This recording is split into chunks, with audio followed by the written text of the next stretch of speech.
Hey guys, it's Sir William of York here, and welcome back to the grind.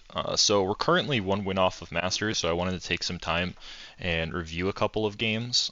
The only thing that kind of sucks is I forgot about the patch. So what happens is you can't access old replay files once the patch updates.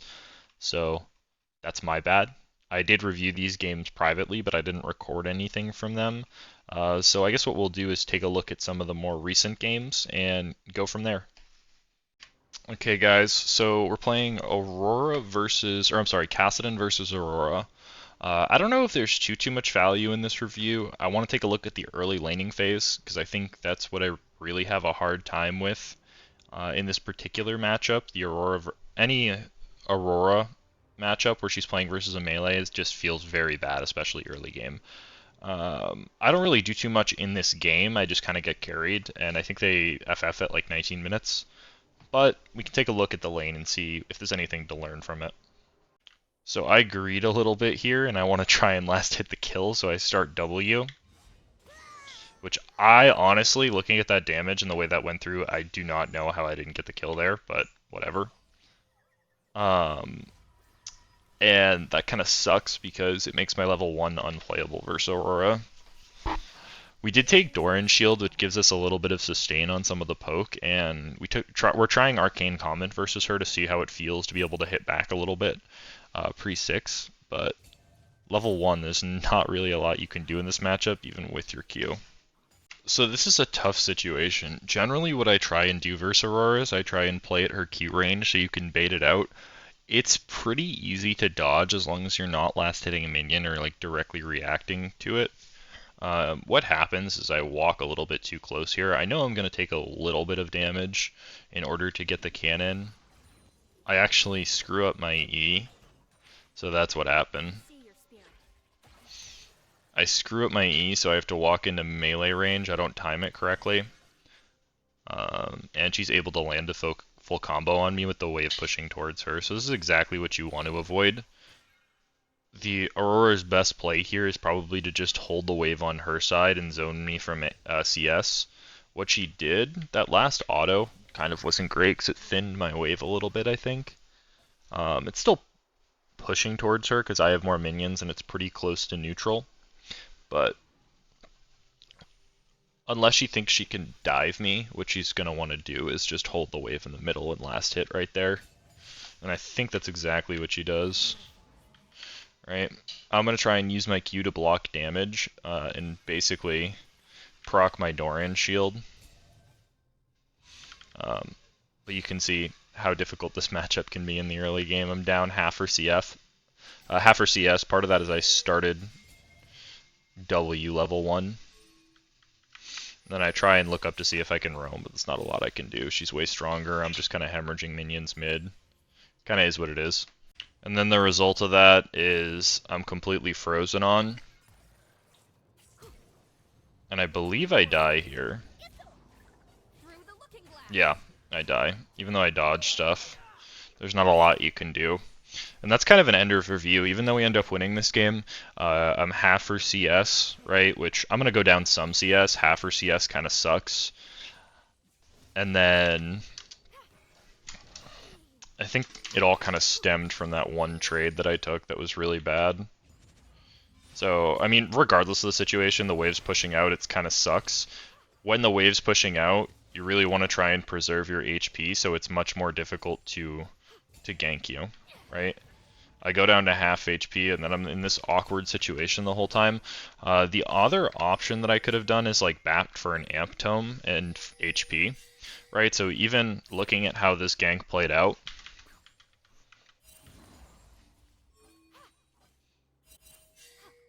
so looking at this, right, I'm like 50% HP at the start of the gank. Looking at how low Aurora gets, if I was full HP and or I had the amp tone, we wouldn't have necessarily been able to kill her.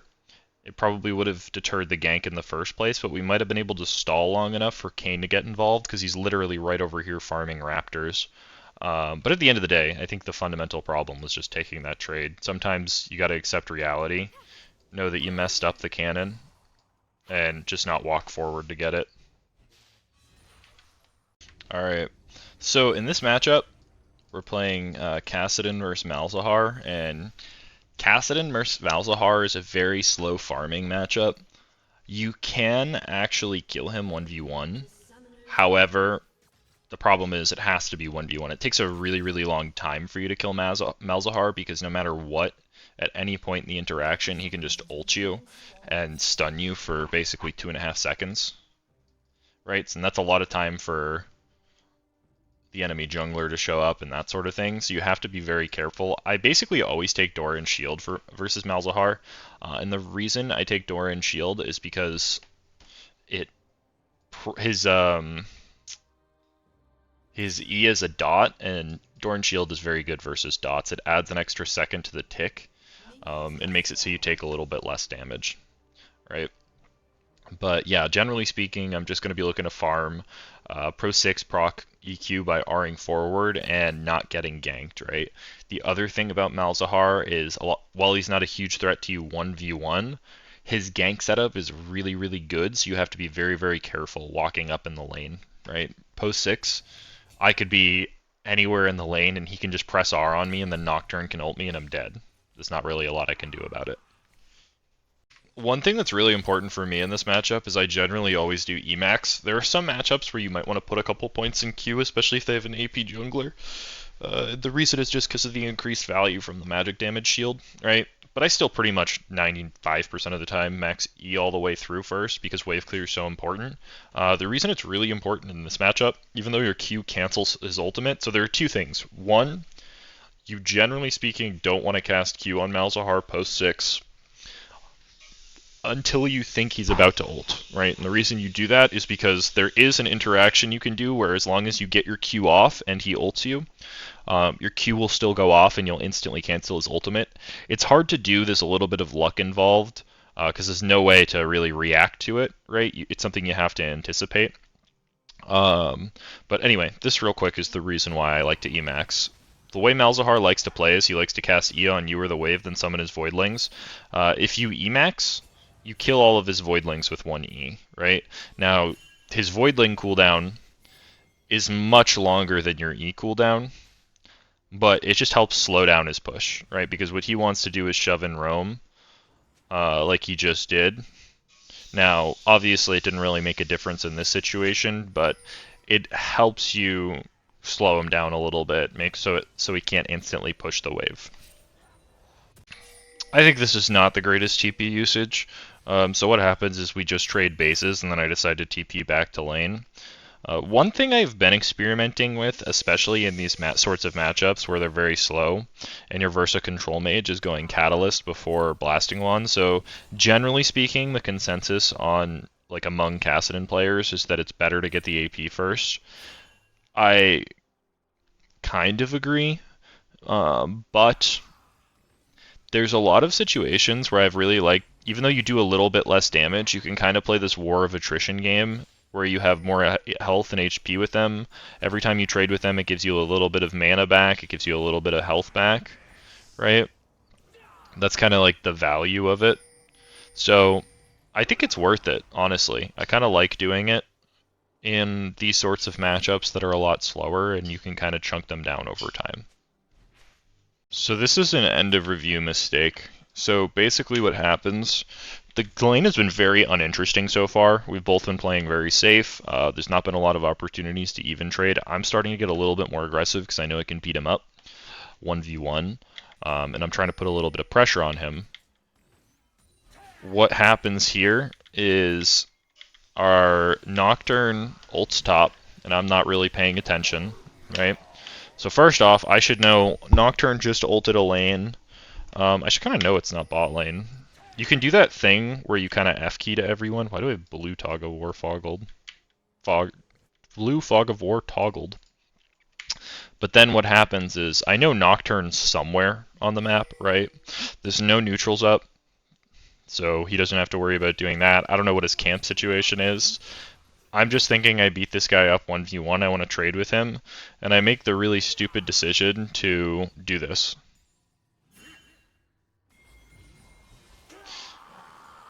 And this is what I mean. I don't know why Malzahar flashed.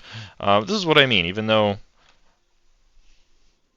I technically win the trade 1v1, the Nocturne has time because he CCs me for so long to literally walk all the way from here to here before the CC duration ends, and I basically just get one shot. Again, don't really know why he flashed. I thought that was sort of silly, but yeah, I lose an entire wave for this. I also probably give a plate over to Nocturne. I think I actually lose another wave. Yeah, I lose 2 waves for this, and then I'm kind of just behind in EXP for the rest of the game. I do end up being a little bit useful later in the game, but most of this game is just me getting carried, honestly. So, end of review. Alright, so today we're playing, in this matchup, we're going Kassadin against Qiyana. Kassadin against Qiyana is obviously a counter matchup. There's not a lot you can do 1v1 unless the Qiyana severely messes up. What happens in this game is basically the Qiyana roams everywhere, gets a bunch of kills, and I didn't feel like there's a lot I could do. We can take a look and see if I had a couple more roam opportunities, because that may or may not have changed the game, right? The issue with following, so one thing I was getting pinged a lot is like, oh, this Qiyana's everywhere, why aren't you following her? It's very dangerous to just follow a Qiyana into fog, right? Because she has time to set up, she has time to one-shot you. We can actually beat her up post 6 1v1 pretty good if we build certain items. But it's still dangerous, right? You can't fight near walls. That's the big thing. That's why you can kind of beat her up in mid lane, but if you do walls and... What the heck? Kai'Sa just barriered. If you fight her near bushes and walls, she can severely mess you up. So I think I start W here, and the reason I start W is because I see that Qiyana started W, so I'm thinking this is something Qiyana's will do, where they W onto you and they take these kind of extended trades. I'm thinking that with my bone plating, as long as I stay in my minions, I probably win the trade.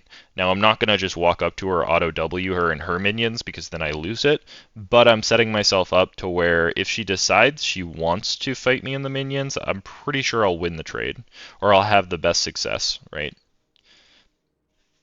So this is kind of what I mean by you can actually, if you have the correct setup, you can win trades against Qiyana if she messes up. So looking here, so I dodge her first Q, right? I don't really know how she thought that was going to hit. She goes for another brush Q, so what I do is I actually miss my E and I Q auto W because I have my bone plating up. I know if she decides to fight back into me into all these minions, she's 100% going to lose the trade. She also doesn't have Ignite, so I'm not under threat of being killed. But this is kind of what you want to do. You want to trade with your minions, see if you can dodge abilities, and look for opportunities to trade that way. So we're able to kind of do the opposite situation to her. We get a freeze on her, and I'm thinking in this situation, so Qiyana just burned her TP. I can trade with her as much as I want as long as I don't die and I get the ability to reset. It's a good opportunity for me. Now, the issue that's kind of dangerous is the new TPs. They take so long to go through. So let's see what happens. So I Q auto W. So she actually gets a good winning trade-off on me. I do have Doran's shield and a pot, so I'm feeling okay about it.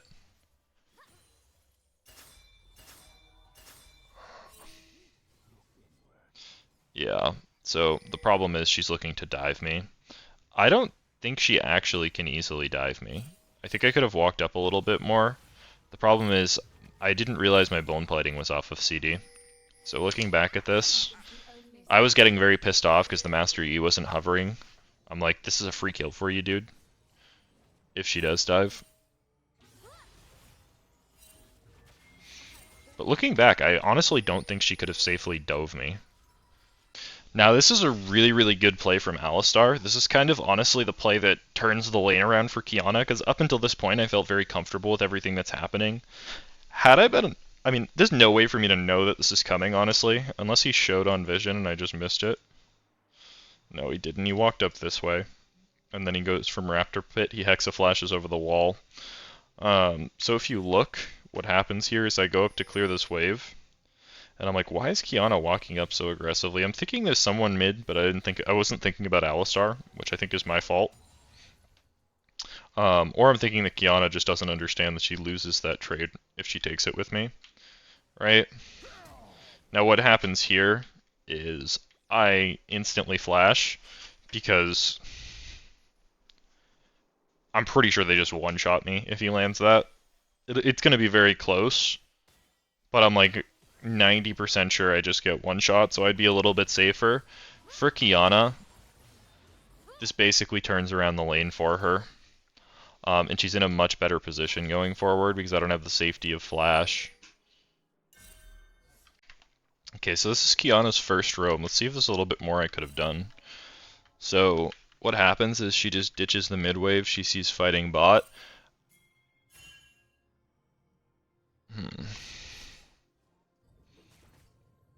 I mean, she's dead either way. It doesn't really matter.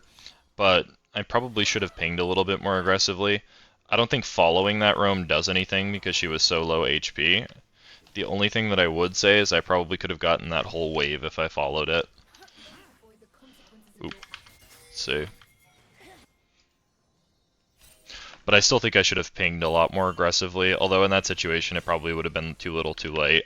She's dead to the Alistar either way. She's just sitting there waiting for...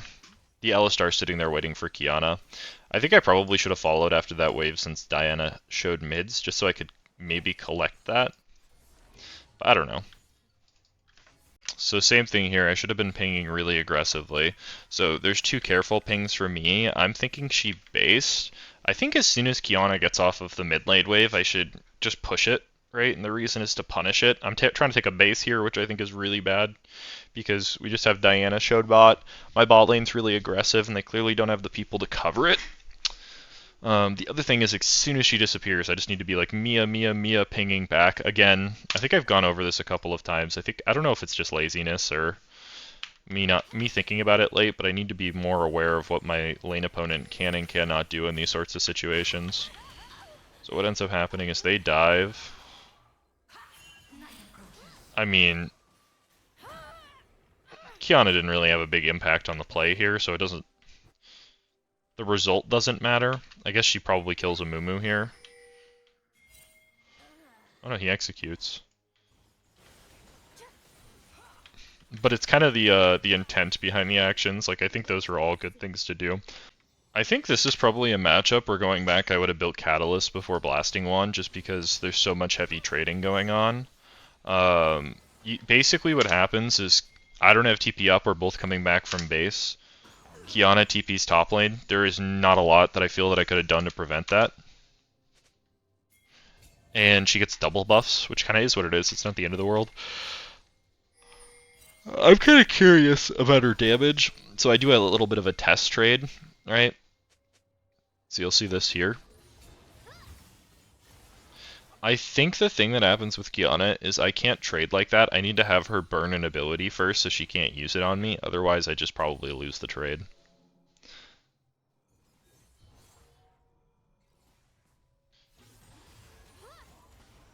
But yeah. So that sucks. I have to base. I think I based and get Catalyst probably. Yeah, thank God I had gold for it. And then she's in a position where she could go bot. Now there's an argument to ditch the wave here and just TP for bot lane. Let's see if it's something I should have done.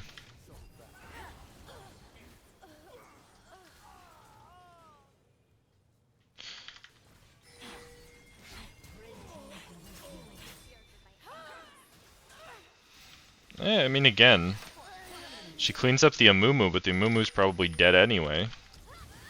And then this sucks. So this, I think, is a mechanical misplay on my part. So I think at a certain point, I probably should have just cut my losses and pushed mid-wave. I don't think I should have continued following them once I saw Master Yi get one shot and saw how low my bot lane was. But what happens here is the Kiana, she does a really good play and she just ults on me and flashes, and that kind of is what it is. So they both have ult and flash up. I flash over this wall and I'm thinking like maybe I can get away via the tower. So I go here, and what happens is I actually miss this Q. I think I could kill her if I dodge that Q. And the reason is because it's still hard because my ult's coming off CD.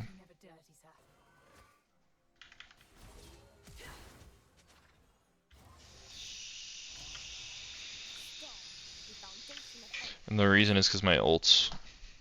She still probably gets in range in time. I probably trade 1-for-1 at best. Because what's going to happen is even if that misses, I have to dodge down, not towards the tower. And even if I can somehow get my EWQ, she's going to take at most one tower shot, I think. Because she's going to use me to get out. Oh, she took another one. I probably could have killed her. It would have been very close. That's what I'll say. But regardless of the situation, this is kind of an end of review mistake for me. I think I should have just stayed mid, shoved it, and then obviously my pathing there was bad because I just got goon squatted by Qiyana and Diana, right? From this point on, the game is pretty boomed for me. My team's not that bad, actually. We're only 1k gold down and we scale pretty well. But for me personally, it's very hard for me to do anything in the game.